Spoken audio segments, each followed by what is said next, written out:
Bom, pessoal, tudo bem com vocês? Estamos voltando aqui ao nosso Lice Talk, nessa temporada, nova temporada da nova gestão.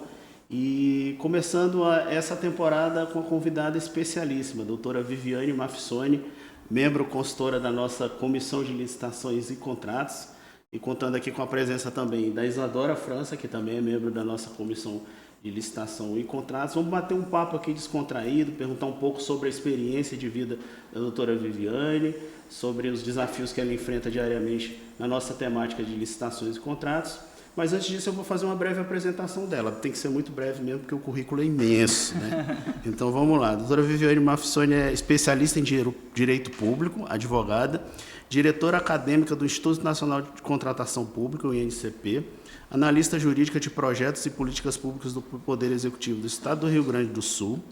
Aí atuou como pregoeira, membro da Comissão de Licitações, coordenadora da equipe de aplicação de penalidades a licitantes, diretora responsável pelo planejamento de compras, por registro de preços, gestão de atas, cadastro de fornecedores e penalidades, e subsecretária substituta da Central de Licitações do Rio Grande do Sul.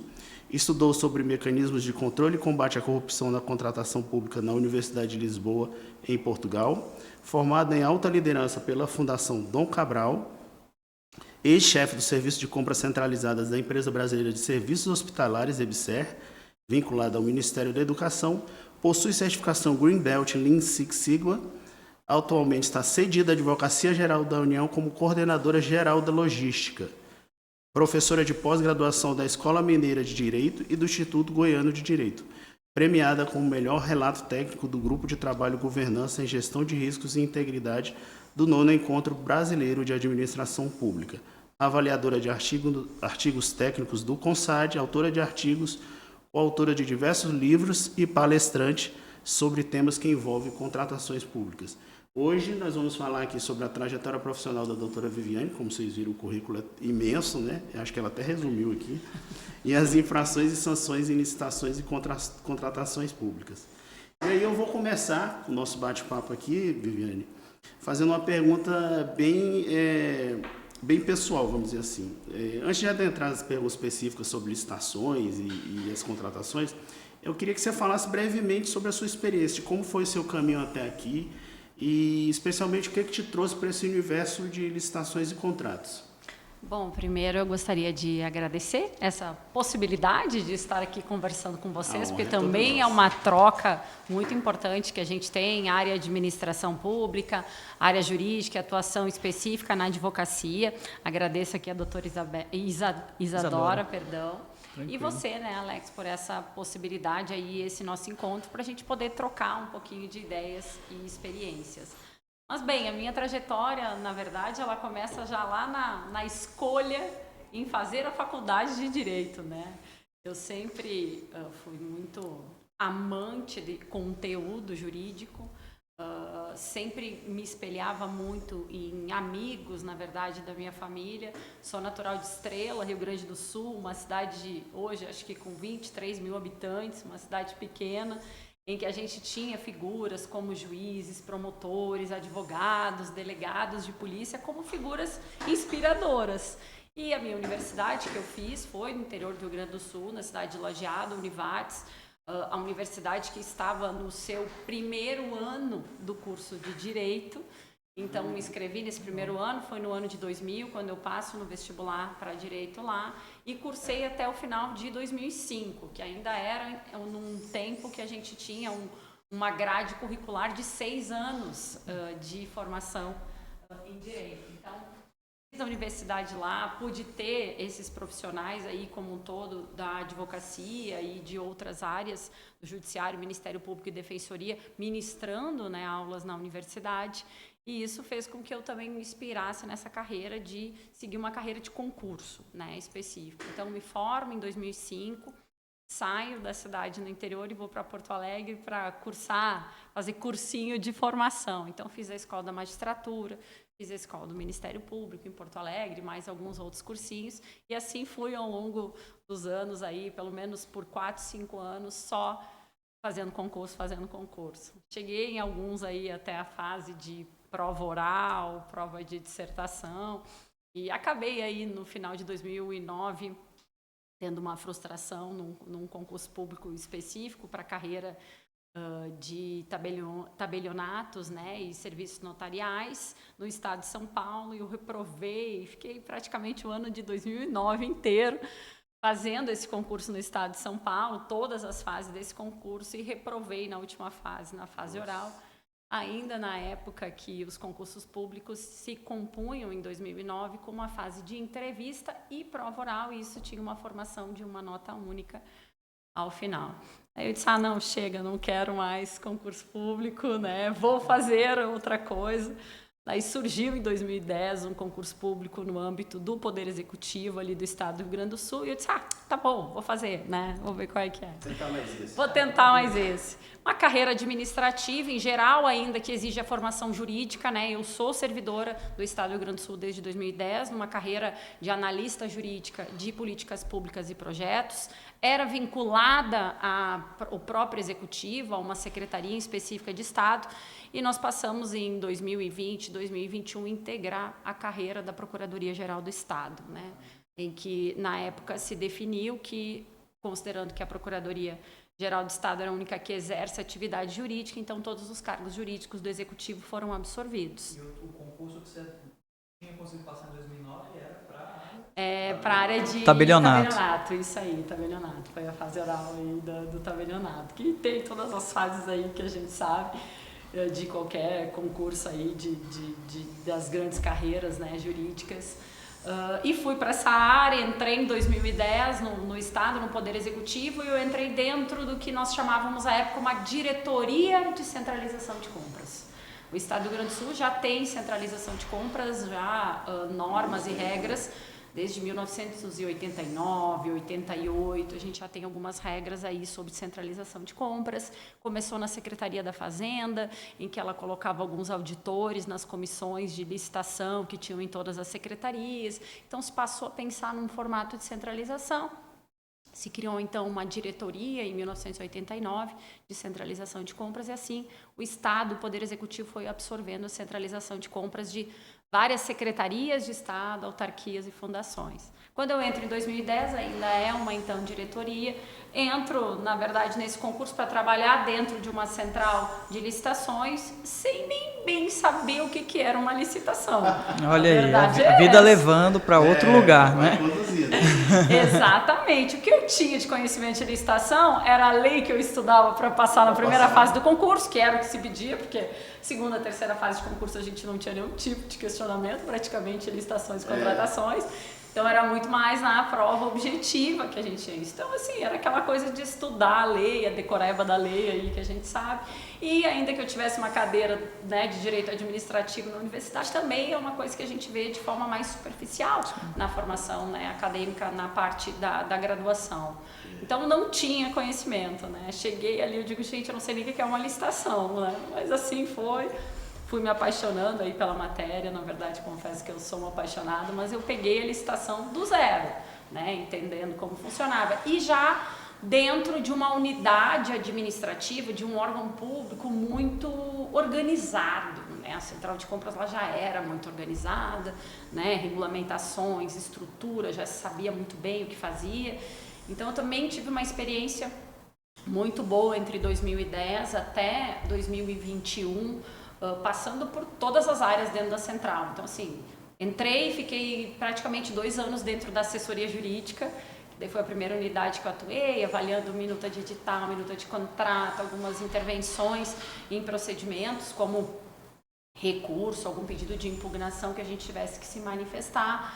Depois fui pregoeira, depois fui membro de comissão de licitação, coordenadora de equipe. Para quem não tinha mexido com licitações e contratos até então, né? Aí você fez o passeio completo. Foi. Eu fiz o passeio completo na estrutura, né? E a gente tinha também essa característica de querer fazer com que as pessoas que entrassem tivessem um passeio completo, né? Então a gente conseguiu ter uma boa estruturação, conseguimos organizar muito bem a carreira também de quem estava atuando nessa área de licitações, e já em 2012, 2 anos depois que eu tinha entrado, a gente foi alçado à subsecretaria de Estado. Então a gente passou a ter mais autonomia administrativa, financeira, inclusive de cargos, carreiras, e podemos fazer uma estruturação, né, bem maior em relação a essa central. Então, a gente chegou a estar, em 2012, 2013, com quase 150 pessoas atuando na Central de Compras do Rio Grande do Sul. Então, era uma equipe muito grande. Quando eu saí em 2021, nós estávamos uma equipe bem mais reduzida, em torno de 65 pessoas. A gente passou até a metade da equipe. Claro, a gente também começou a sistematizar as questões de compras, a ter um sistema próprio. Então, foi muito organizado, né? E só no passar dos anos a gente foi se organizando melhor.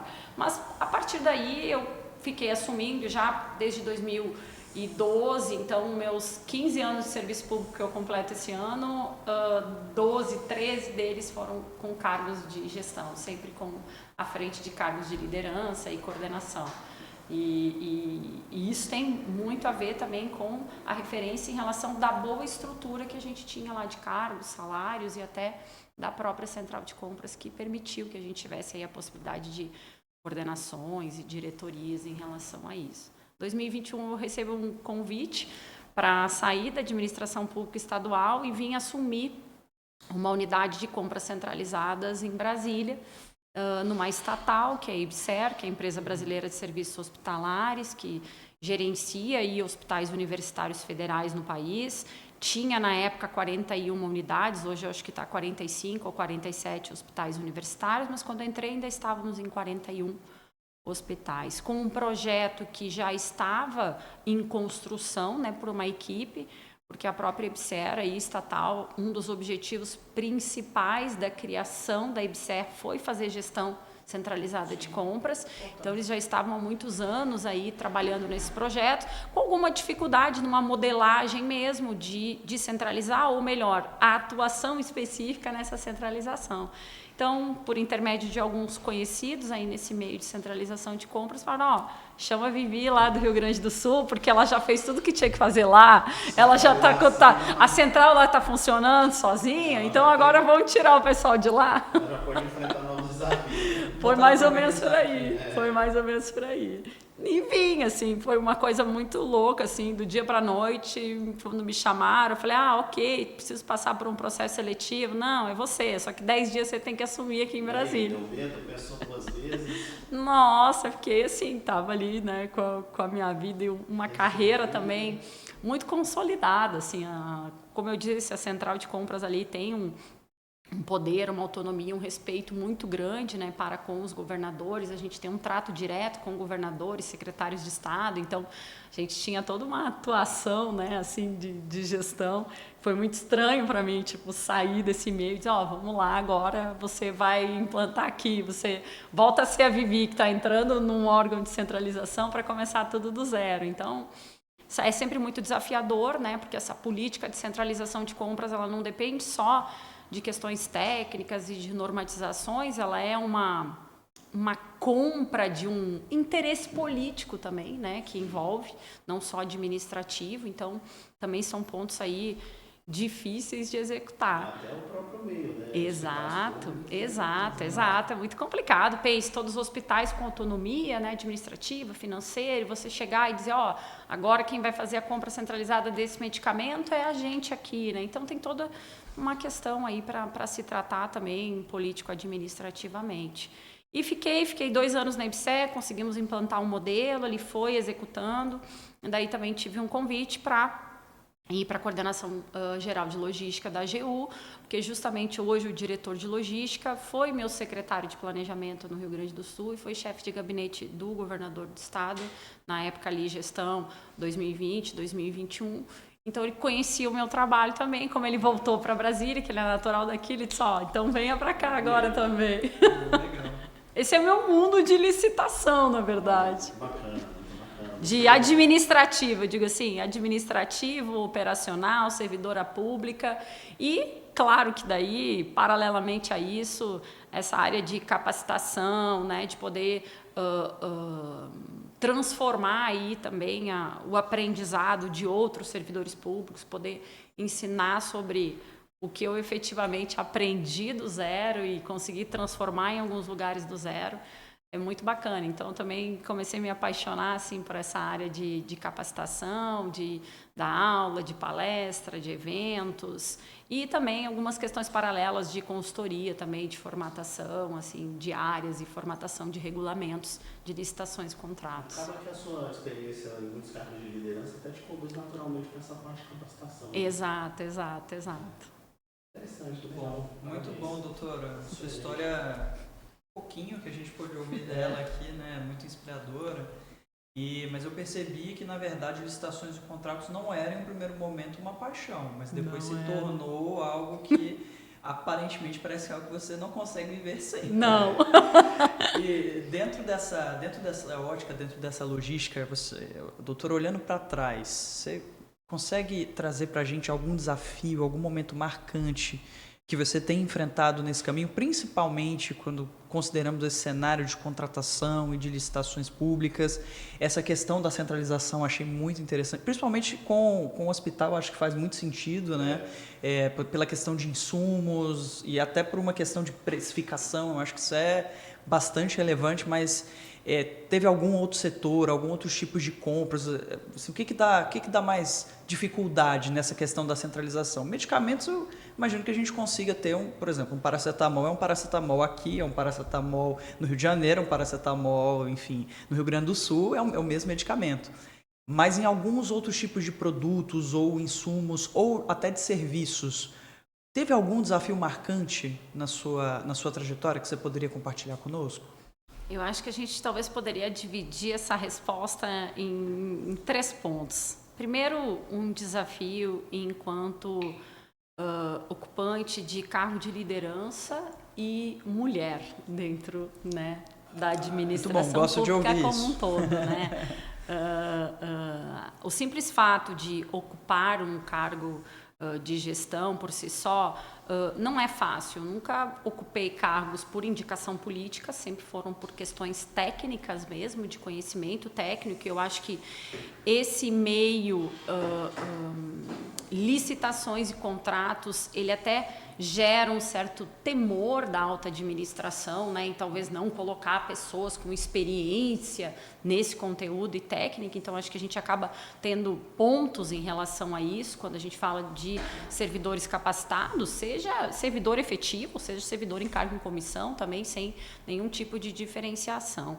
Mas um outro espaço também que é mulher, porque mesmo que estejamos ocupando um cargo de gestão e técnico dentro da estrutura, a gente sabe que a política como um todo dentro da administração pública acaba priorizando cargos, né, de homens. E hoje nós temos visto muito mais essa organização de priorização, de cuidados com a mulher em frente a cargos de liderança, né? Hoje eu vejo pela Advocacia Geral da União, né, os projetos que tem em relação a isso e a importância que se dá também para o cuidado, né, em mulheres designadas em cargos, né, como um todo. Mas a minha época no Estado, eu não tinha isso. Até 2020, 2021, que eu saí do Estado, nós não tínhamos essa política implantada. Tem pouquíssimo tempo, né? E acredito que não tem ainda essa política, né? Mas daí também não posso falar com toda certeza que eu não estou mais lá nesse momento, mas até 2021 que eu saí não havia uma formalização desse cuidado, né?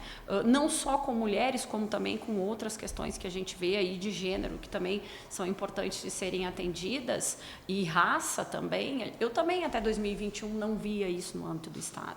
E hoje eu já tenho visto, já cheguei, por exemplo, na Advocacia Geral da União, já com uma sistemática sobre isso implantada, e eu acho extremamente importante. Então, assim, passei por muitas dificuldades e às vezes o pessoal brinca, acho que até a gente acaba criando um perfil que o pessoal diz assim, a Vivi é braba, a Vivi é durona. Eu disse, mas também trabalhando com licitações, trabalhando em cargo de liderança, com um secretariado praticamente todo, né, de homens, né, com formação pouca de mulheres. Eu falei, a gente tinha que ser mais durona para ser respeitado. Então, a gente acaba aí criando um perfil diferente.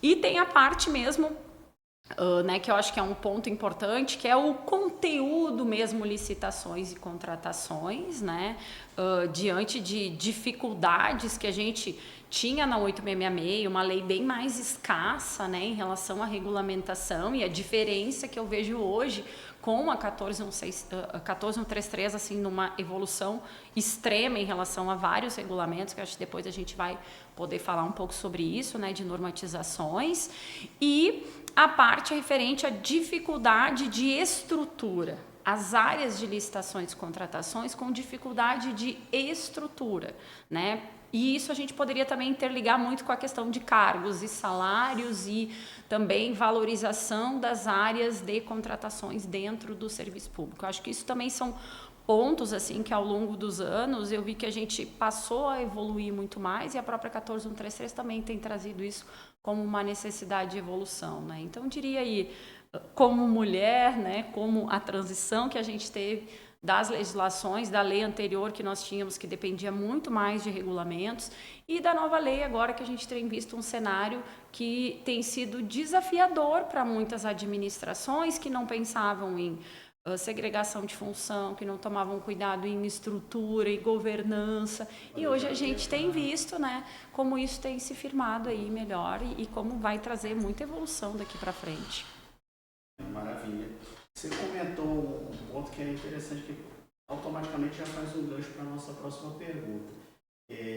A gente tem a Lei 14133, que ela já está vigente há alguns anos, né, embora tenha demorado um pouco, teve aquela fase de transição para a lei antiga, mas agora ela já está em plena vigência aí já há um bom tempo, né?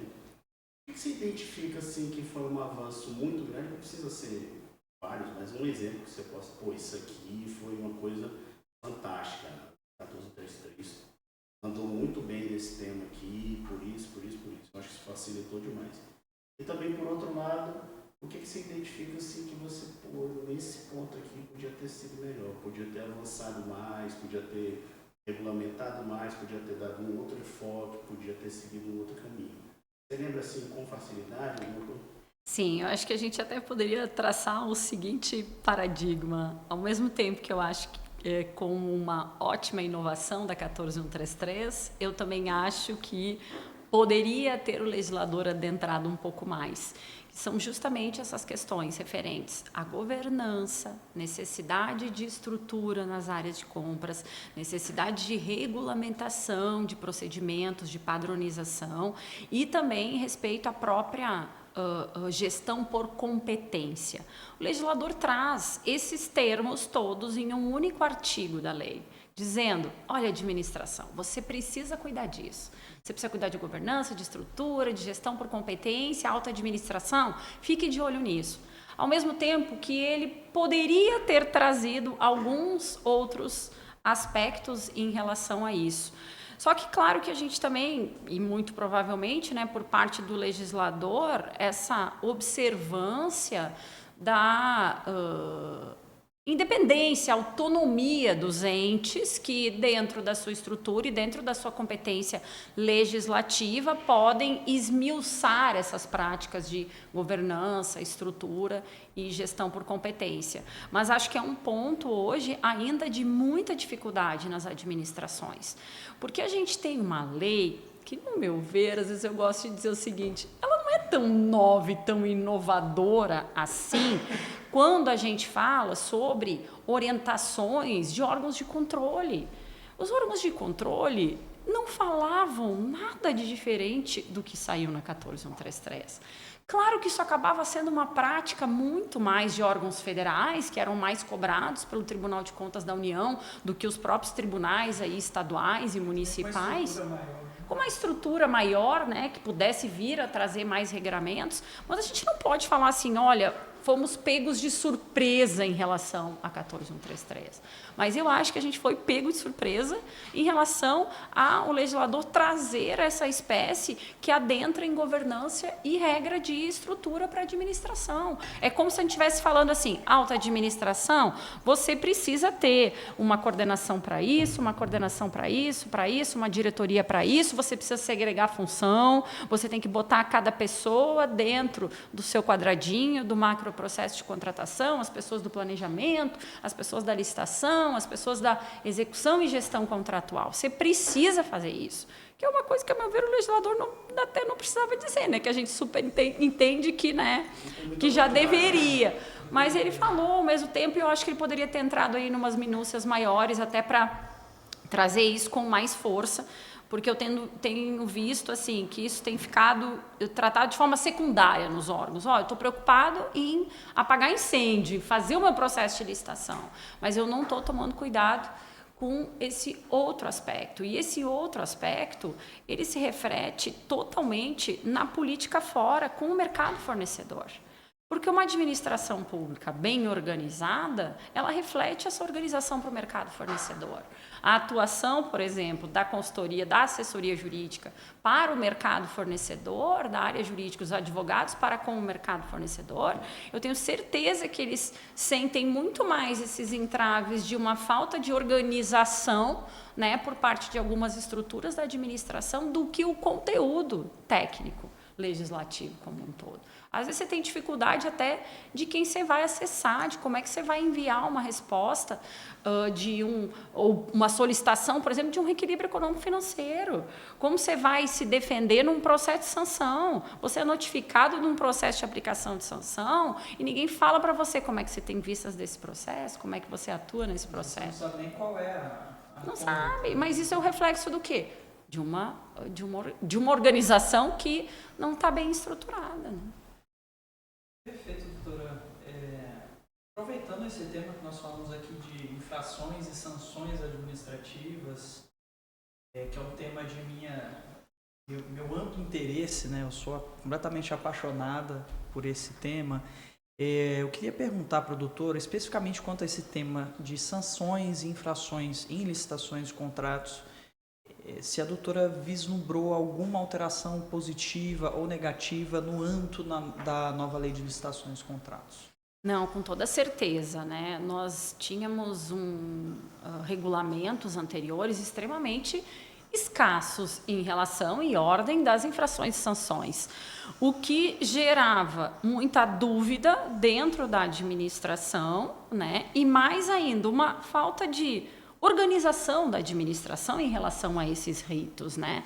O que a administração pública fazia ainda nos termos da 8666, até ali a gente tem a lei do pregão em 2002, de 93 a 2002, era processar alguma coisa que uma unidade de controle interno, que alguma denúncia, né, seja da sociedade ou seja por parte de outros fornecedores que chegava até as unidades, ou uma cobrança de órgão de tribunal também de órgão de controle externo. Daí sim se processava, e quando se processava isso, né, essa infração, essa denúncia, esse indício de infração, muito não se tinha ideia de como fazer esse processamento, né?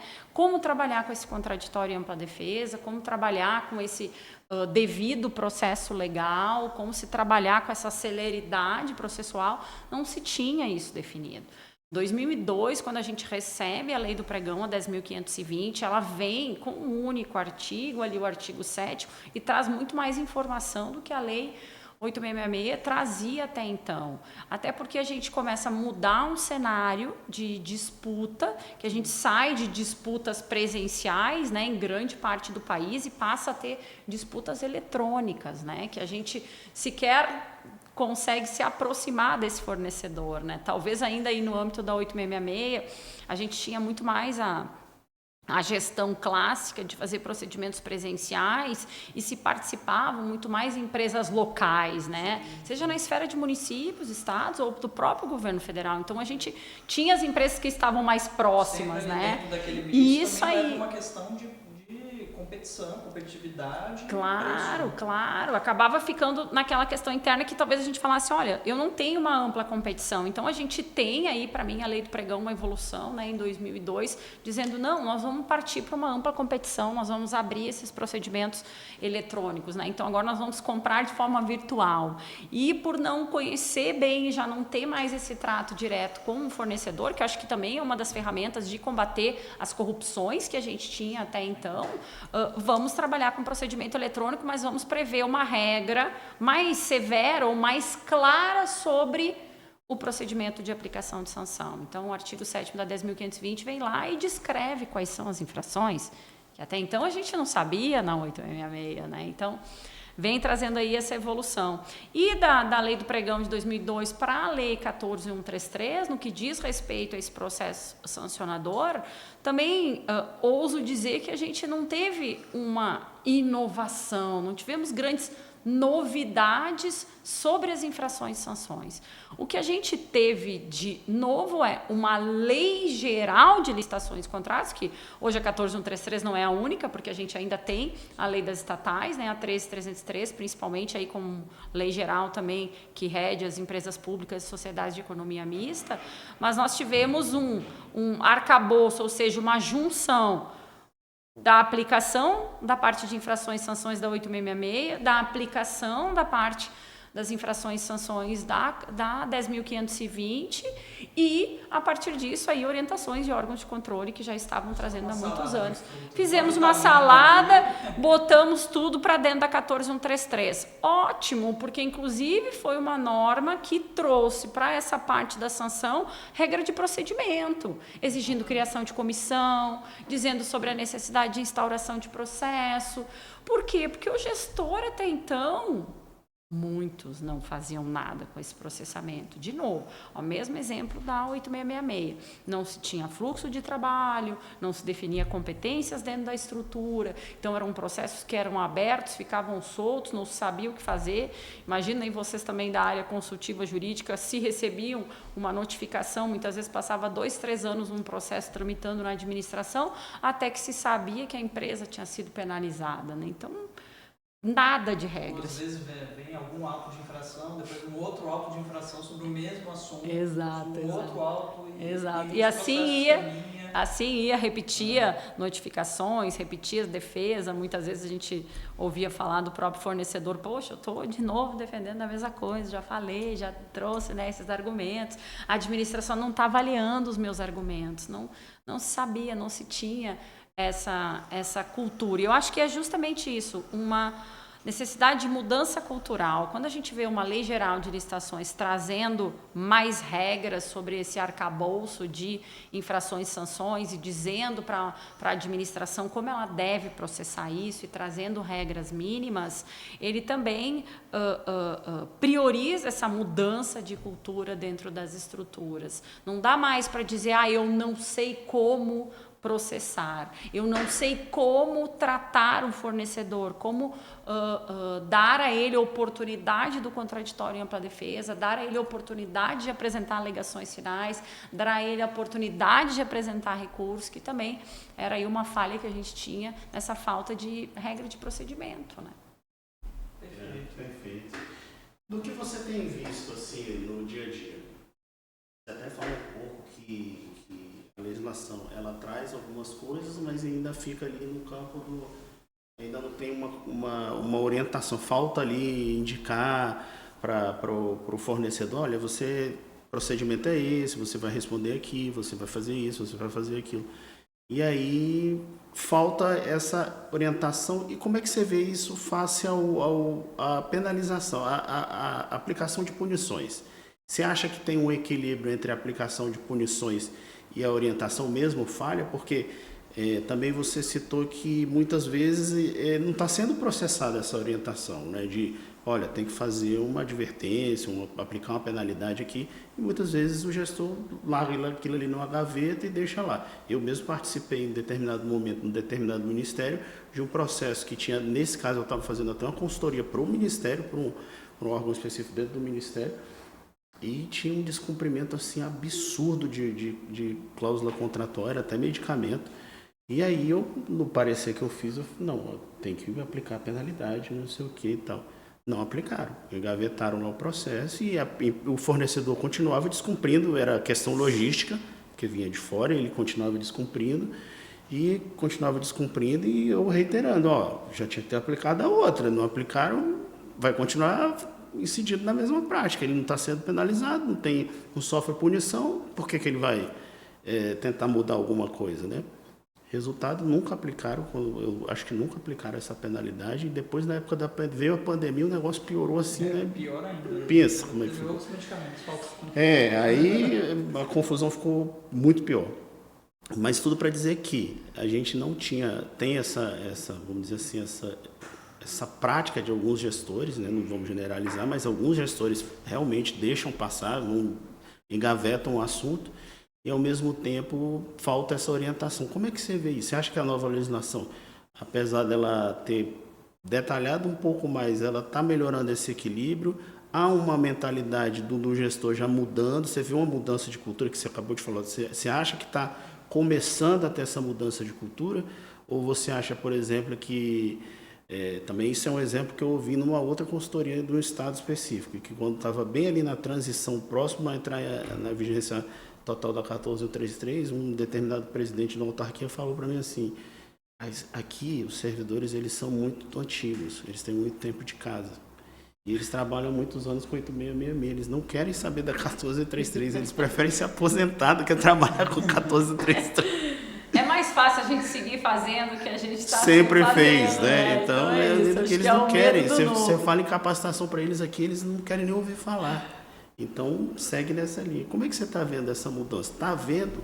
Ou está muito gateando muito? Está começando a caminhar? Como é que é a sua impressão sobre isso? Primeiro que eu acho que a gente vive o mesmo cenário. Eu não vejo uma mudança de cenário da administração pública de quando eu entrei em 2010 para hoje. Eu digo assim, o cenário de como a administração pública funciona, né, administrativamente, estruturalmente, estrategicamente. Eu não vi essa mudança da administração, do comportamento da administração. O que a gente vive são alterações legislativas.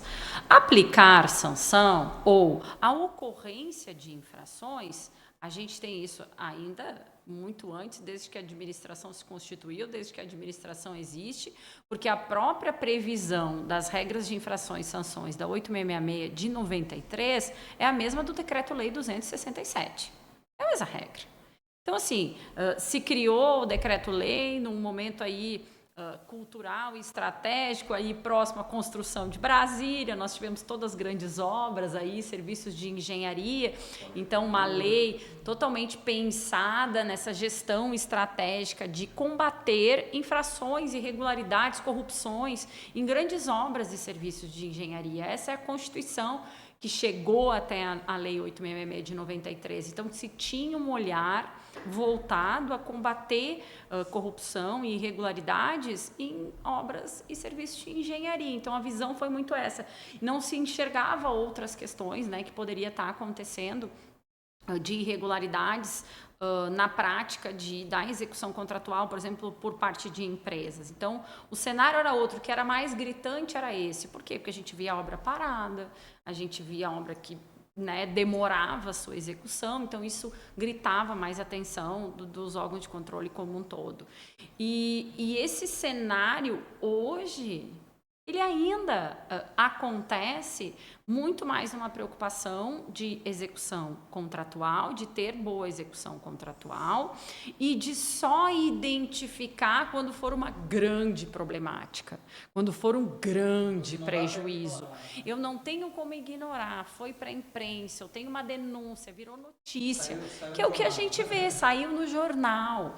Isso acaba virando uma preocupação para a alta administração. Só que a irregularidade, a infração, ela acontece no dia a dia e muitas vezes de forma simples, ela não nasce grande.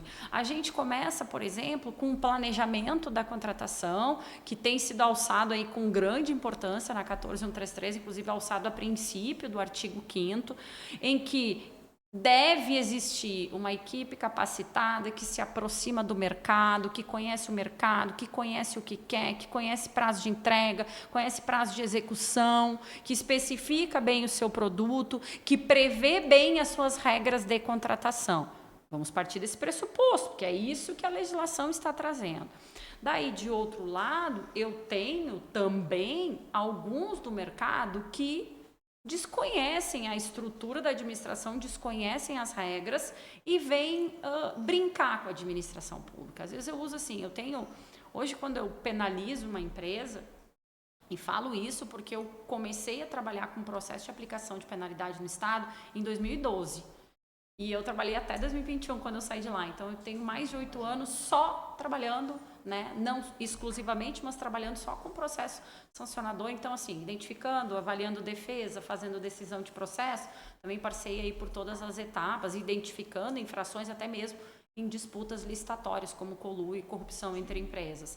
Então, a gente vê que a gente tem 2 cenários, ou melhor, 3 cenários de fornecedor. Aquele fornecedor que vem, que lê com um edital, que tem uma assessoria, muitas vezes jurídica, que lhe auxilia, né, com a busca desses editais, com a leitura desses editais, com a leitura das regras e requisitos, e que participa com responsabilidade, que conhece bem a execução desse contrato, entrega para a administração o que está sendo contratado, né, desde o início, seja para um objeto ou seja uma prestação de serviço.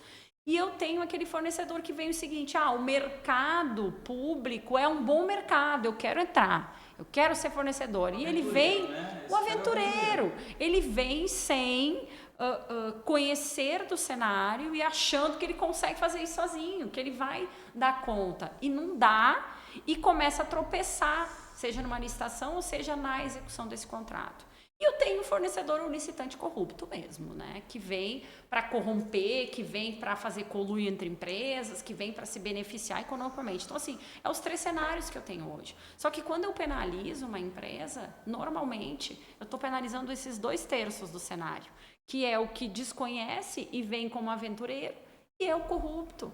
Porque a administração pública, ela também não pode ficar refém desse fornecedor que não sabe que vai atrasar a entrega, porque ela estudou lá no planejamento, porque ela precisa que aquele medicamento seja entregue no prazo de 10 ou 15 dias na unidade, e o fornecedor diz que consegue, mas ele não consegue, né? Porque ele não tem essa prática do mercado, essa vinculação aí com essa distribuição que ele precisa fazer.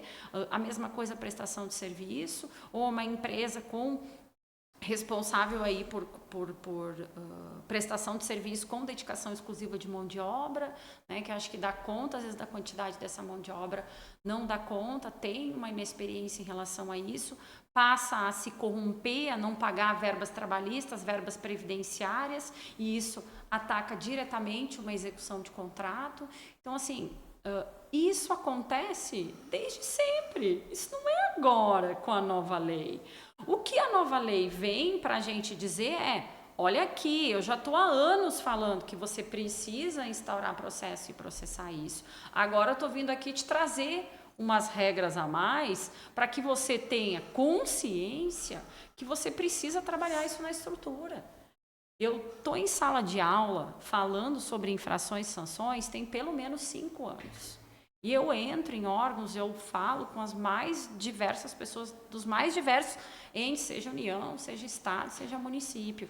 E a pergunta deles aplicar a sanção é prioridade, professora? Porque eu não tenho equipe para isso, né? É prioridade instaurar processo para apurar, daí é o que eu digo, eu falei, não, aplicar a sanção não é prioridade, prioridade é instaurar processo a partir de ocorrências, aplicar a sanção é uma consequência que você vai ter que ter aí estruturado um procedimento para dar esse contraditório para a defesa, para fazer todas as diligências necessárias para se chegar a uma conclusão de aplicar a sanção. Mas instaurar processo, gente, é ato vinculado desde o Decreto-Lei de 67, quando diz para mim que é infração e que é sanção. Então, assim, é uma obrigação do gestor. A mudança de cultura está acontecendo por quê? Porque os órgãos de controle estão vindo para cima. Os órgãos de controle estão chegando dizendo, olha aqui, gestor, você tem que instaurar processo para aplicar, porque tem uma irregularidade nesse contrato. São fornecedores intencionados, corretos no mercado de trabalho, denunciando outros fornecedores que não estão agindo de forma correta. Denúncia, gente, é muito comum, principalmente em procedimentos licitatórios, em que a gente vê fornecedor com atestado de capacidade técnica falso, que se declara falsamente como microempresa, empresa de pequeno porte, que está declarando que tem programa de integridade para depois participar lá do critério de desempate, mas não tem programa de integridade coisa nenhuma. Então, assim, essas infrações, muitas vezes, elas estão sendo denunciadas pelo mercado fornecedor. E acho que isso é um caminho, e acho que isso precisa ser feito, até para chamar a atenção da administração, porque existem pontos também que a administração não consegue enxergar de imediato, né, em algumas situações. Então, eu também acho que o fornecedor tem um papel importante, e eu vejo e também converso com fornecedores, eles dizem: o mercado público está mudando. Eu estou vendo alguns órgãos aplicando sanção. Por quê? Porque a 14133 veio com mais regras, agora não dá para dizer, eu não sei como fazer, não vi, né? E ela também vem batendo na questão da governança e estrutura. Então, os órgãos têm pensado em estrutura para isso, têm pensado em equipe para isso. Né? E uma das coisas que eu falo muito em sala de aula, sempre sobre o processo sancionador, eu digo, o processo sancionador, ele é mais um procedimento de seleção do mercado fornecedor. Sim, né? Com certeza. Porque é sobre isso também, né? Com certeza. Exatamente. Aproveitando esse nosso bate-papo super interessante e muito bacana, falamos aqui de processo. O direito administrativo, ele é um oceano, né, de oportunidades. Aqui nós já falamos de licitações e contratos, nós já falamos de direito administrativo sancionador, que são inclusive as duas comissões aqui representadas hoje. Aproveitando aqui para agradecer o Alex mais uma vez. Hoje eu estou como membro aqui participando do nosso LiciTalk, né, da Comissão de Licitações e Contratos. E eu sou o presidente da Comissão de Direito Administrativo Sancionador aqui do OBDF. Então, juntou esse bate-papo aqui, tá perfeito. A gente deu um match maravilhoso. E a aproveitando... Isadora está sempre participando conosco, isso é muito interessante. Ele é Isadora, a gente tem que escrever um artigo, então vamos combinar de escrever um artigo. Já vou sair daqui, já vamos combinar. A Isadora é presidente da Comissão de Direito Sancionador e está sempre conosco na Comissão de Licitação e Contratos. Com certeza, gente. A OAB é um espaço espetacular que eu até já aproveito aqui para chamar mais uma vez, convidar todos a conhecer as nossas comissões temáticas. As comissões temáticas da OAB são diversas, são temas de extrema relevância, com palestrantes de altíssimo nível. A imensa maioria dos nossos eventos, para não dizer todos até o momento, eles são eventos gratuitos, então basta comparecer. Então eu acho que é um espaço muito importante para a sociedade. Nós trazemos esses temas bem relevantes para nós discutirmos aqui. Então, agradecer mais uma vez o Alex aí a presença, também a doutora Viviane, né, Alex, o convite, a doutora Viviane a presença. E aproveitando esse ponto, em se tratando de um direito administrativo como um oceano de oportunidades, que dicas, ideias que a doutora daria para jovens advogados, jovens estudantes de direito, que têm interesse, que demonstram interesse em atuar na área de licitações e contratos, nas suas diversas nuances, na parte de consultoria, na parte de defesa de empresas, de processos sancionadores, na parte de controle externo, muitas nuances. Quais são as dicas que você daria para essas pessoas que têm esse interesse, esses jovens advogados, que eles demonstram esse interesse, mas ao mesmo tempo eles são muito receosos pela ampla complexidade do tema, porque aqui nós somos todos advogados, nós temos formação jurídica, mas quando nós mexemos com licitações e contratos, às vezes nós mexemos com licitações de medicamentos, licitações para uma execução de uma obra pública, licitações para a prestação de um serviço de consultoria, que são de áreas que não são da nossa expertise. Então, são temas bastante complexos. Quais são as dicas que você teria para dar para esses jovens advogados, para a gente aumentar ainda mais esse nosso número aqui de apaixonados pelo direito administrativo?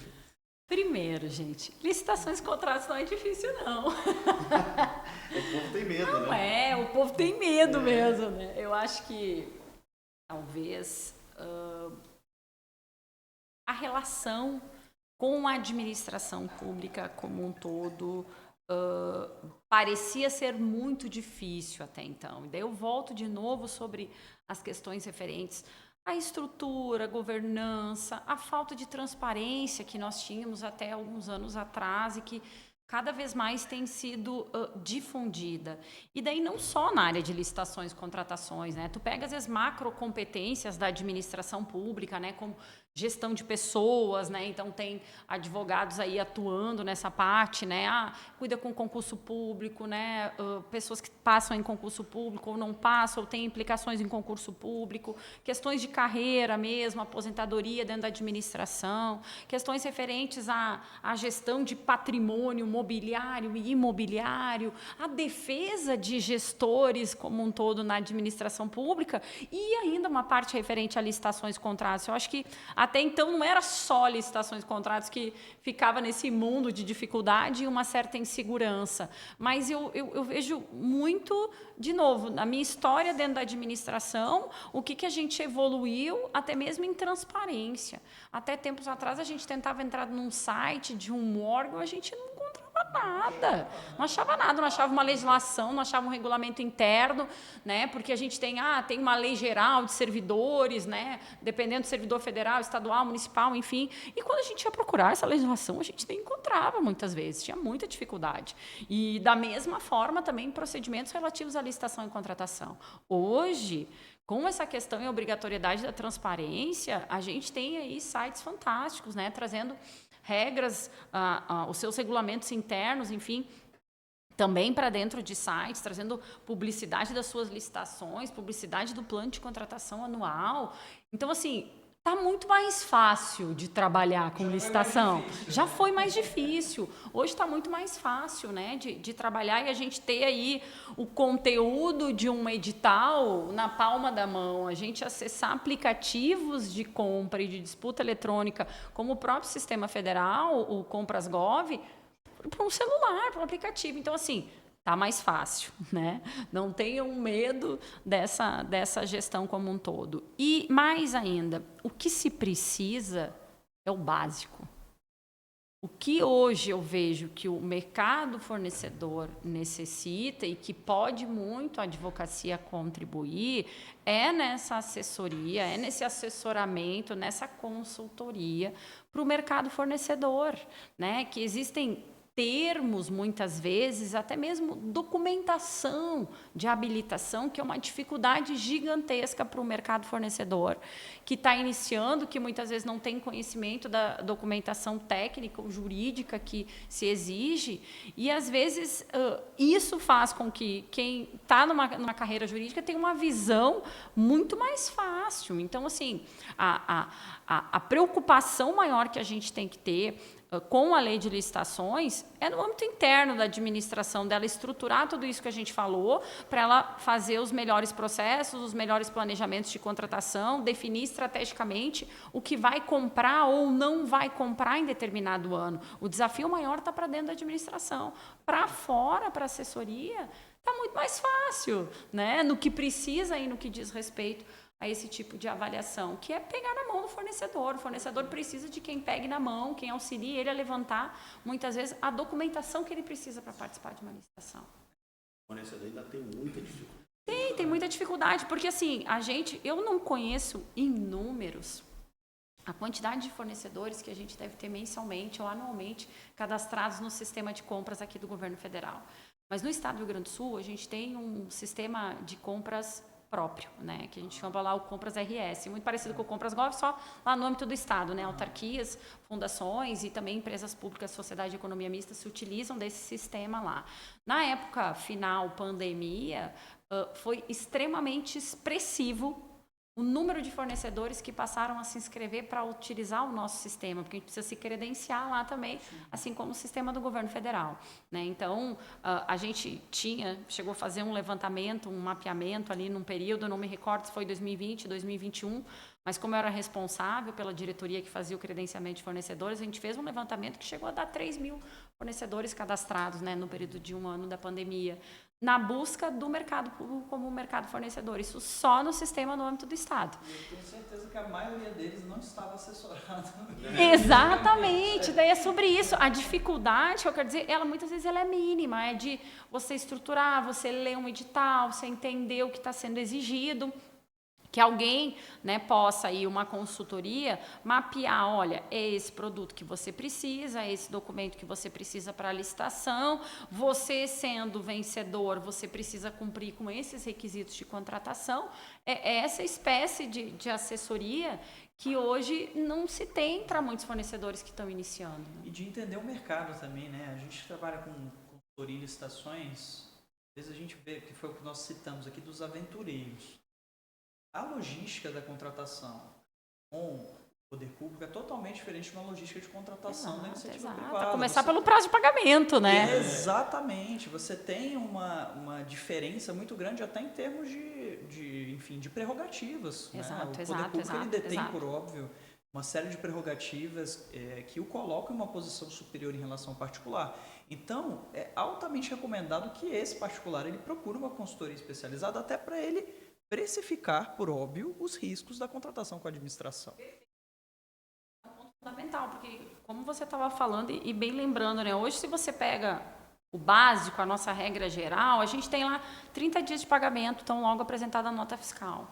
Só que até a apresentação dessa nota fiscal vai ser lá o prazo de entrega do produto que tem, né? Ele vai ter que solicitar o fornecedor e vai ter aquele prazo de entrega para cumprir com a administração. A administração tem um prazo em que ela vai receber provisoriamente, depois vai receber definitivamente, e daí vai dizer, agora está na hora de você emitir a nota. Então, quando você vê, passou 60 dias. Isso a gente falando numa administração que cumpre os prazos de pagamento, porque a gente também sabe que existem aí situações que muitas vezes não se cumprem, ainda que a legislação também traga aí a necessidade de você solicitar o teu direito como uma própria atualização, né, desse valor que está sendo pago fora do prazo. Muitas vezes eu ouço o fornecedor, eu não vou pedir isso para a administração.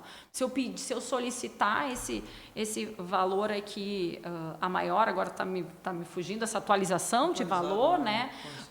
Eu vou ter problema com a administração. Eu digo, não, se a administração não pagou dentro de 30 dias, você tem direito. Dentro de 60 dias, você tem direito. Inclusive, de solicitar uma suspensão do contrato que está em execução se você não receber. Mas isso é por quê? Por uma dificuldade, uma falta de assessoramento que traz para ele essas condições de direito. Eu falei, a administração não vai prejudicar uma empresa por isso, muito pelo contrário, né? Você, talvez, não solicitando seus direitos, você vai ter algum tipo de problema e vai prejudicar a execução desse contrato. E quando a administração aplicar uma sanção, aí a gente, não adianta a gente chorar depois, né, do leite derramado.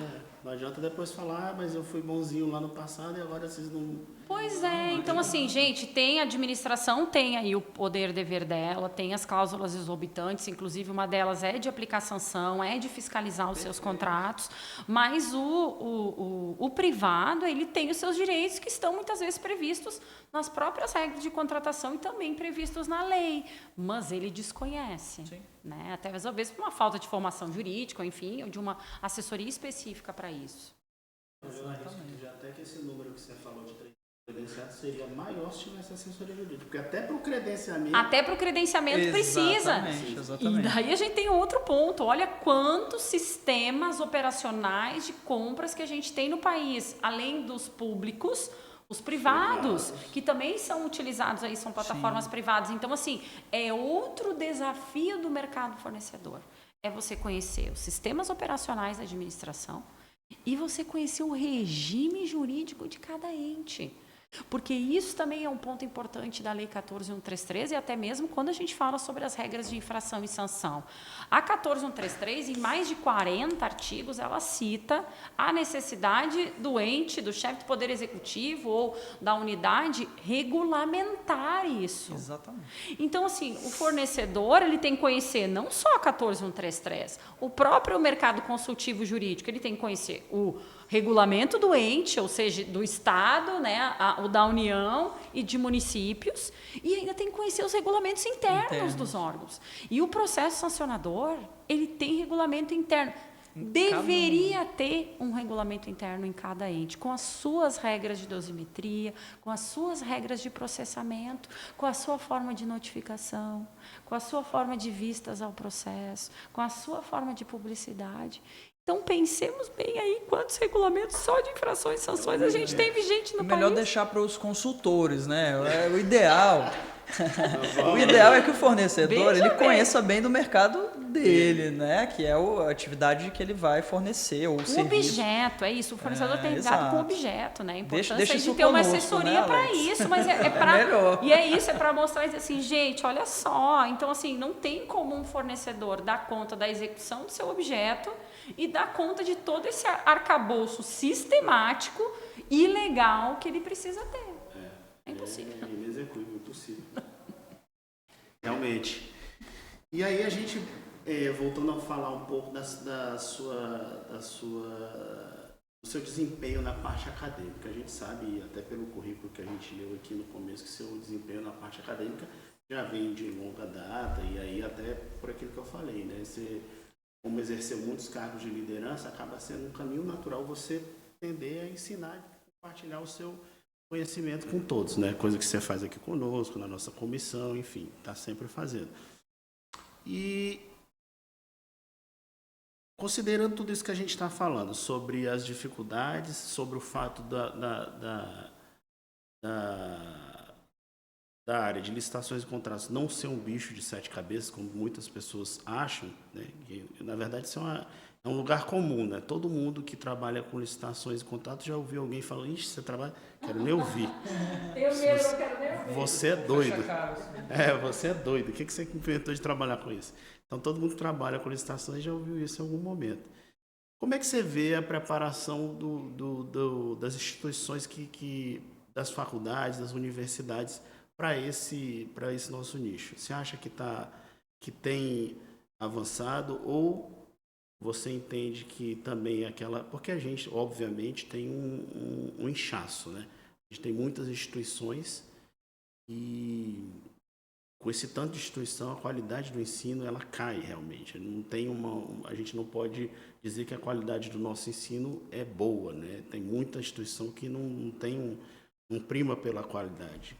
Como é que você tem visto essa questão do ensino jurídico, na preparação desses profissionais? E, mais especificamente, nem tanto a graduação, porque a graduação, eu acho que ali tem muitas matérias, está preparando o profissional, então é a formação básica, vamos dizer assim, mas com relação a especializações, as pós-graduações, mestrado, como é que você tem visto isso? Ou até mesmo, não necessariamente uma pós-graduação ou especialização, mas os cursos preparatórios, os cursos mais rápidos, de curta duração.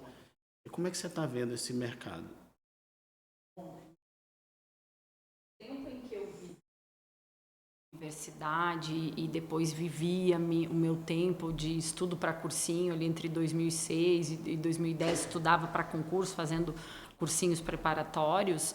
A gama que a gente tinha de áreas de capacitação era muito pequeno, até mesmo para formação, né, ou enfim, uma especialização para determinados concursos. Tanto que, na minha época, quando eu saí, eu só enxergava a escola da magistratura, só enxergava a escola do Ministério Público, tinha também a SMAF, a Escola da Magistratura Federal, então a gente acabava só enxergando isso. Não se tinha cursinhos, né? Aí havia alguns expressivos mais antigos, que eu acho que hoje em dia até já não tem mais atuado tanto nessa parte de concurso público. Então, assim, era um outro cenário. Quando eu entro em 2010 também na administração e tento buscar capacitações em licitação e contrato, a gente também não via. Eu também não via isso em 2010, 2011, 2012, 13, 14. Era muito difícil. A gente via, assim, um ou outro congresso, né? Ou o órgão vai contratar uma capacitação em company. Até naquela época se falava em company, grandes empresas traziam para dentro da administração pública. E mais, eu não enxergava isso para fora. Eu não via capacitação para o mercado fornecedor. Não via. E eu me lembro que em 2014, acho que talvez até um pouco antes, 2013, 2014, o Estado do Rio Grande do Sul fez uma ação, se eu não me engano, acho que era com o SEBRAE, na época, para capacitar fornecedores no âmbito do Estado do Rio Grande do Sul para fornecer para a Central. E o Estado do Rio Grande do Sul fez um projeto, acho que foi 2012, 2013, que se chamava Fornecer RS. E esse projeto, ele levou nós da Central de Licitações para cada município no Estado do Rio Grande do Sul para fazer uma licitação presencial no município. Porque nós comprávamos, como compramos até hoje, alimentação prisional. Então, tem muitas unidades prisionais no âmbito do Estado. Então, toda cidade que tinha uma unidade prisional, se definiu que se levaria essa equipe, que se faria o procedimento presencial para tentar contratar fornecedores locais, etc. e tal. Existia todo um atendimento de uma política pública na época. Pense, os 2012, 2013, que não se falava tanto desse fomento até de microempresa e empresa de pequeno porte. E isso foi feito em conjunto, se eu não me engano, daí foi com então o Sebrae, para quê? Olha, Sebrae, nós estamos indo para lá nessa agenda de datas, né, para as cidades. Vocês precisam fazer capacitações, pegar o fornecedor local na mão e ensinar ele como ele vem participar dessa nossa licitação. Então, foi muito, muito interessante assim, esse projeto de atuação na época, pensando também na aproximação com o mercado fornecedor. Que, de novo, né, os procedimentos eletrônicos, as ferramentas eletrônicas, as possibilidades como um todo, também vieram aí para facilitar, né, para mudar essa expectativa. Mas eu também entendo que tem um papel da administração pública também nessa capacitação do mercado fornecedor. E que talvez a gente ainda poderia ocupar mais esse espaço, né, de capacitar o mercado em si, que é como eu disse para você, eu não identificava ali até 2020 praticamente nem eventos para licitante, que é uma coisa que de 2020 para cá a gente tem tido, eventos para capacitação específica de licitantes, né? São momentos, e não só do mercado público, né? Eventos para o fornecedor, eventos para os contratados, para aqueles que querem participar, para consultorias, né, em licitações e contratos que queiram participar, porque daí tu dá um outro enfoque de visão, né, diferente da administração pública. Então, a gente também não identificava até 2020 esse tipo de capacitação, da mesma forma como a gente vê aí de 2020 essa explosão de quantidade de cursos e capacitações em licitações e contratações. Por quê?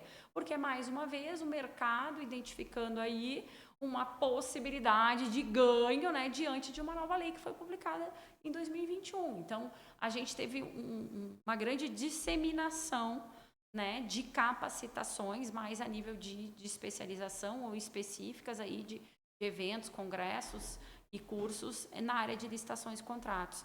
E o que a gente vê, assim, próprias questões referentes à pós-graduação a nível de especialização ou de mestrado, que a gente já identifica mestrados voltados à contratação pública, tanto de nível internacional como nacional, e especializações, que eu disse, eu saí ali, estava até quase 2020 no estado, a gente não via pós em licitações e contratos, e a gente começou a ver agora nesse aspecto também, e acho que isso é interessante. O cuidado sempre que a gente tem que ter em qualquer cenário, né, é identificar as entidades promotoras, as que estão trabalhando nisso, né, sempre observar aí as certificações, né, a nível de especialização, a nível de mestrado e doutorado também, nessa área macro aí de gestão pública, e as capacitações como um todo, que a gente vê um estouro aí de eventos, congressos, enfim, empresas que têm trabalhado nesse aspecto aí. O cuidado que a gente tem que ter sempre de ter uma certificação bacana, né? Às vezes tanto dentro da administração pública de contratar, que hoje a maioria das contratações são feitas por inexigibilidade de licitação, de capacitações, como também o próprio mercado fornecedor que quer se capacitar.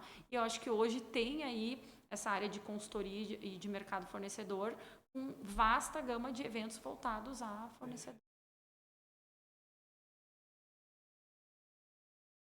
Eu também sou professor na universitária e eu brinco muito tentando levar meus alunos para o direito administrativo. Eu falo, gente, o direito administrativo agora é pop. Quando eu fazia faculdade, eu falava assim, direito administrativo, é meio ruim. Agora, a gente já consegue ver muitos mais alunos interessados no direito administrativo como um todo, né? E um outro fator que eu acho relevante, até puxando a nossa próxima pergunta, que também está atrelada com a questão da pandemia, eu vislumbro também como um elemento que levou a esse tipo de capacitação, a esse tipo de outros mercados e essa valorização, vamos dizer assim, dessas capacitações específicas em licitações e contratos, seria o desenvolvimento de ferramentas de inteligência artificial, o uso e a disseminação da internet. Nós vivemos um outro mundo pós-pandemia. Então, nós estávamos acostumados 100% com presencial.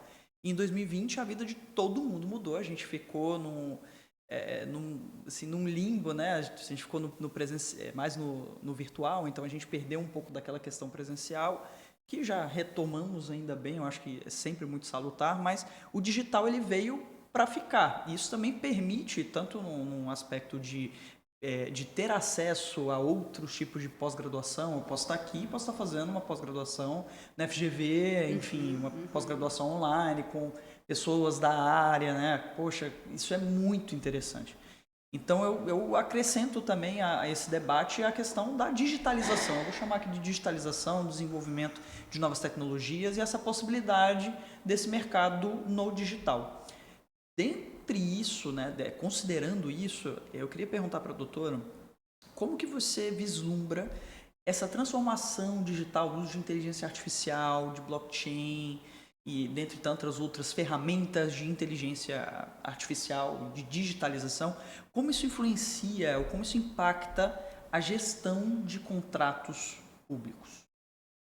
Primeiro que eu acho que isso é um impacto na vida de todos nós, mundo, né? Eu né? digo assim, utilizando aí sistemas de inteligência artificial aí também, para não citar nenhum aí, para não ser, mas a gente sabe os mais usuais aí, né, de inteligência. Até os próprios órgãos estão desenvolvendo as suas inteligências. As suas próprias inteligências.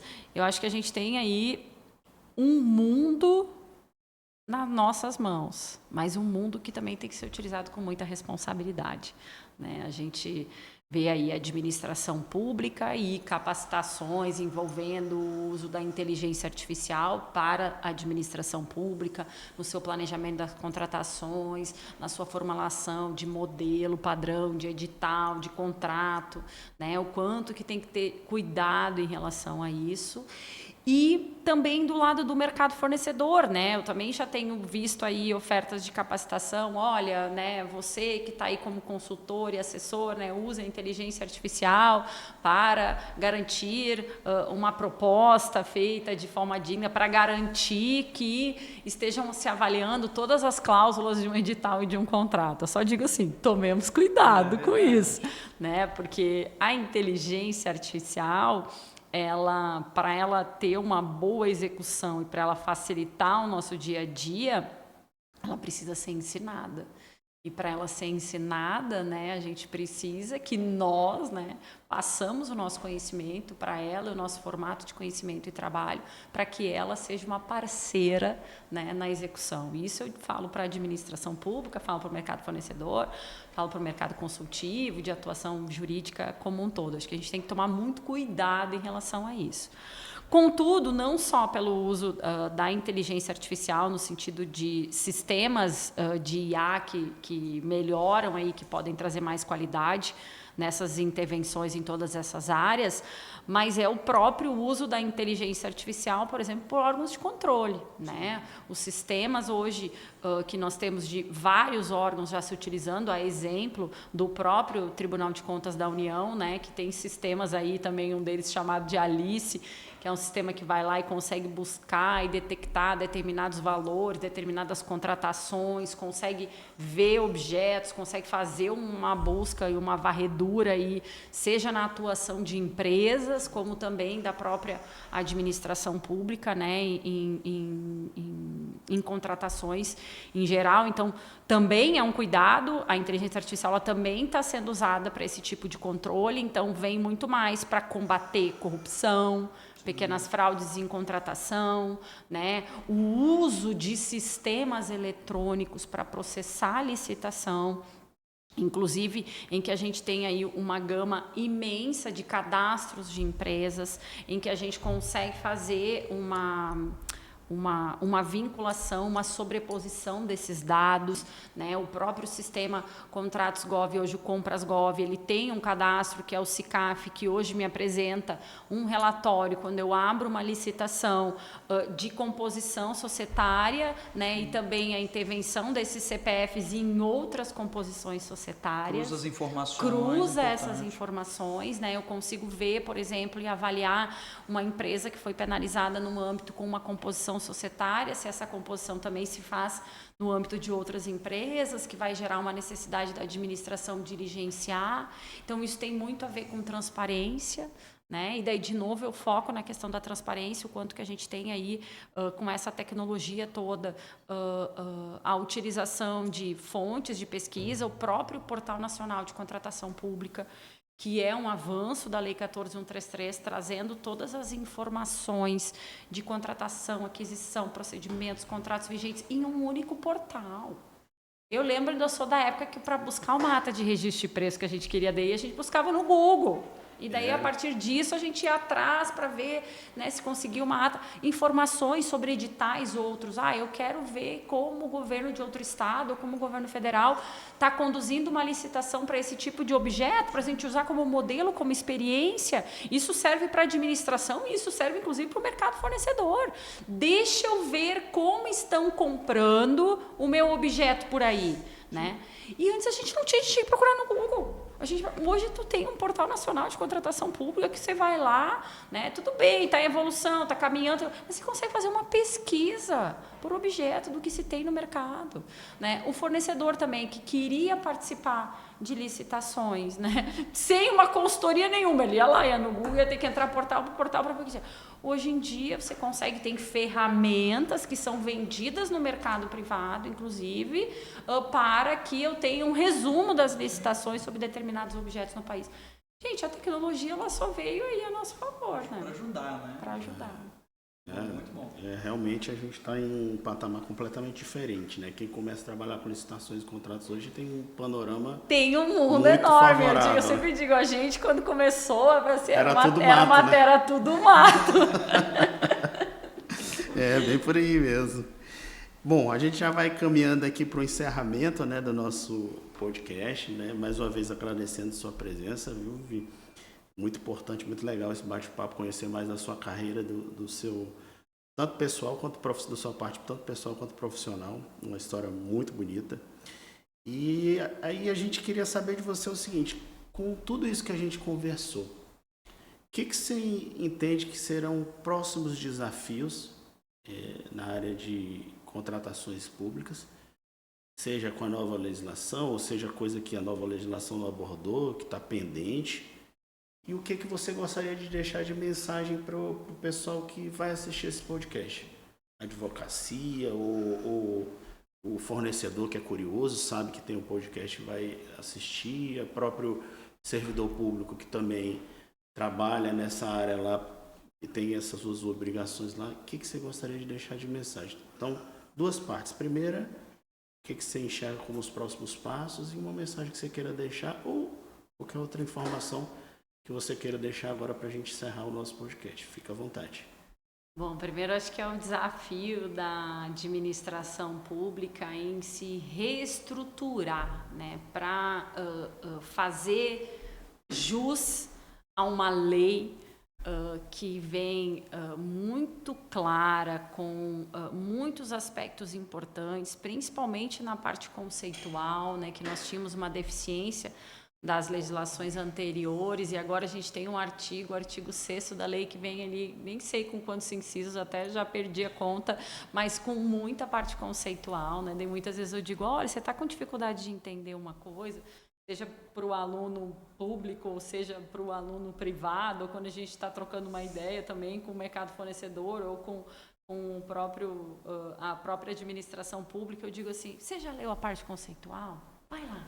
Porque você vai encontrar, se não for a resposta toda, você vai encontrar parte da resposta, né, nos conceitos da lei, e a partir disso você consegue seguir os caminhos, muitas vezes ir ali para destrinchar, né, uma necessidade que tu tem. Então, acho que assim, o desafio, ele é estrutural, e daí voltando em vários aspectos que eu bati, da administração pública em se organizar, se reorganizar a partir desta lei, né, se reorganizar nos seus macroprocessos, definir estrutura, pensar em valorização do servidor público também, como um todo, e do mercado fornecedor, né, de aproveitar essa nova administração pública no que diz respeito a licitações e contratos que vem, né, que está se criando a partir de regras de governança, regras de estrutura, melhoria dos seus planejamentos de contratação, melhoria aí das regras de execução desses contratos, que o mercado fornecedor sim se aproveite disso, mas que ele também se capacite, que ele também pense na sua estruturação, pense na necessidade de uma consultoria jurídica, pense na necessidade da sua estrutura de ter um advogado, de ter uma consultoria externa também que auxilie nessa prática, porque, de novo, como bem muito trouxe a doutora Isadora, o papel do fornecedor é cuidar do bem dele, do objeto dele, né? Então, assim, existem outras instâncias aí, né, não só da assessoria jurídica, mas de outras áreas aí também, que uma empresa, né, precisa se constituir, de abrir esse espaço, né? Porque, afinal de contas, somos todos nós um ciclo, né, que se retroalimenta, sim, né, entre todas as suas unidades, e a gente tem que saber usar, né, o que tem cada uma das especialidades, cada uma das estruturas, né, o mercado fornecedor da administração, a administração do mercado fornecedor e o mercado fornecedor aí das suas possibilidades também em torno de auxílio. Eu acho que isso é cada vez mais desafiador, né? Ninguém faz nada sozinho, a gente precisa, né, ter uma estrutura e ter as áreas respectivas em relação a isso. E o desafio maior é também fazer o mercado fornecedor entender que ele precisa de capacitação, que ele precisa de estrutura, né?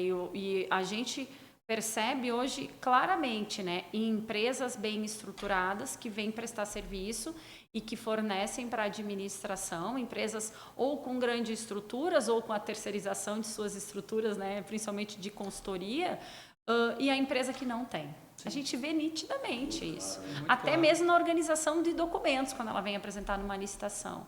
Então, assim, é desafiador, a administração está aprendendo, mas o mercado fornecedor ele também precisa aprender e precisa usar aí dessas possibilidades, inclusive de comunicação com a administração, né? A administração pública cada vez mais tem aberto audiências públicas. O próprio governo federal, o próprio Ministério da Gestão e da Inovação em Serviços Públicos, por intermédio da sua central de compras, abre consultas públicas sobre regulamentos, que fica aberto para o mercado também como um todo, abre audiências públicas para determinados objetos que vai contratar. E quando a gente identifica algumas audiências públicas, como eu já fiz no âmbito da IBSER, algumas audiências públicas com o mercado fornecedor, para que a gente entenda um pouco mais o mercado e busque algumas questões referentes à especificidade de objetos, o mercado não vem participar. Né? E hoje, inclusive, com a própria tecnologia, essas audiências públicas, elas são feitas de forma virtual. E a gente tem que fomentar mais isso na administração pública, que eu acho que a administração faz pouco, audiência pública, mas também, quando faz, o mercado fornecedor não vem.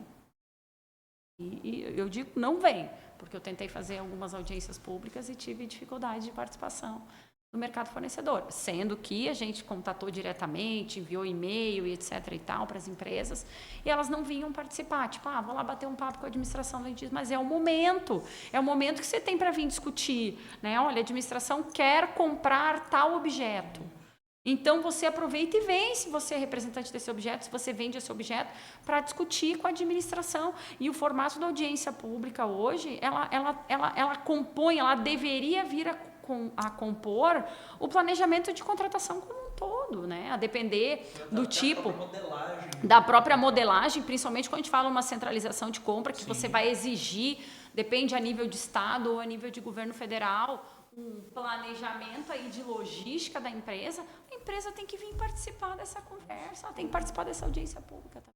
E, claro, a administração tem que abrir, né, esse fluxo aí de conversa também. É ruim porque depois a própria não é ouvido, né? Não tem, não aproveita. Exato. E acho muito bacana também essa possibilidade de estar podendo aí compor a comissão de licitações e contratos, ainda aí que eu tenho a minha OAB no âmbito do Estado, mas não tenho uma atuação, né, direta na advocacia, mas tenho uma atuação dentro da administração pública, a gente poder juntar um pouco a visão da administração com a visão, né, da área jurídica e da advocacia como um todo, acho que é muito bacana. Fiquei muito honrada quando você me chamou também, e saiba que pode contar comigo. Às vezes a gente demora para arranjar um momento para conversar, mas para o que vocês precisarem aí, sempre fico à disposição. É um prazer gigante aí poder estar trocando ideias sobre licitações e contratações. Só agradecer mesmo a Viviane, foi uma conversa muito agradável. Fico até triste que ela está acabando, né? Mas ela acaba agora aqui na gravação do podcast, né? Depois a gente continua. Mas eu queria agradecer mais uma vez a sua presença, agradecer ao Dr. Alex por ter me feito esse convite para participar desse tema tão interessante, tão relevante, e dizer que a OAB é o espaço para isso. A nossa casa, ela tem esse papel importante na sociedade civil de fazer justamente esse tipo de conexões entre o público e o privado. Eu acho que a gente tem que superar essa ideia antagonista, né? Essa ideia maniqueísta de que público e privado são inimigos. Não são inimigos, público e privado não são inimigos, ou não deveriam ser.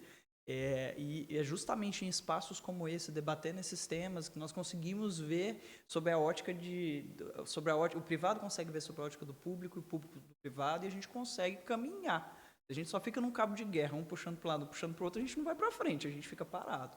Então, agradecer também mais uma vez aqui ao AB por disponibilizar esse espaço para que nós continuemos tratando desses temas tão relevantes para a sociedade como um todo e para a advocacia sobre esses aspectos, não só jurídicos, mas também outras questões também que revelam economia, questões de política, questões da sociedade como um todo. A gente precisa evoluir e fico muito feliz de fazer parte dessa nossa evolução, trazendo esses temas e conversando aqui um pouquinho com vocês. Obrigado, Alex. Obrigado, Viviane. Dora, agradeço muito sua presença. Você que é uma parceira da nossa comissão, está sempre conosco, presidindo outra comissão, mas nunca deixa de nos ajudar aqui na nossa comissão de Estado. Obrigado mesmo. Viviane, muito obrigado. Você falou agora na sua última fala que a importância da capacitação, principalmente para o fornecedor, né, para o particular. E isso é uma coisa que a gente tem muito em mente aqui na nossa comissão, né? Nossa comissão ela foi criada assim que a gente teve a questão da nova lei, né, ainda na gestão passada da OAB, permanece. E a gente criou a comissão com o intuito de debater a nova lei e continuar debatendo sobre licitações e contratos, né? Não só para os advogados, claro que a temática que a gente busca sempre priorizar a advocacia, seja ela pública ou a privada, mas a gente tem certeza também de que a nossa atuação na comissão ela acaba fortalecendo o próprio particular, o próprio fornecedor, que se tiver um pouco de curiosidade, pode até participar como ouvinte da comissão, inclusive, e acaba tendo um conhecimento valioso, né? Uma informação preciosa que ele não vai ter por aí por fora, a não ser que tenha uma assessoria, às vezes, dependendo da assessoria, às vezes nem tem esse conhecimento. Então, para a gente é uma honra muito grande contar com pessoas como você na nossa comissão. A gente agradece demais a sua presença, o fato de participar da nossa comissão. A gente sabe que o tempo é escasso, tem muitos compromissos no seu trabalho, no desempenho acadêmico e tudo, nos congressos. A gente agradece muito a sua participação conosco na comissão, de participar do nosso podcast. É uma honra contar com você, com a gente aqui como parceira dessa comissão. Muito obrigado mesmo e espero que a gente tenha mais oportunidade de trazê-la aqui nesse podcast sempre que possível. Tá bom? Obrigado. Eu que agradeço. E aí a gente vai encerrando aqui o nosso podcast, é o primeiro dessa nova gestão, do nosso LiciTalk, e a gente volta depois com outros palestrantes, outras pessoas que também são da envergadura da doutora Viviane para debater um pouco conosco aqui. Acompanhe o nosso podcast no YouTube da OABDF. Até logo e muito obrigado.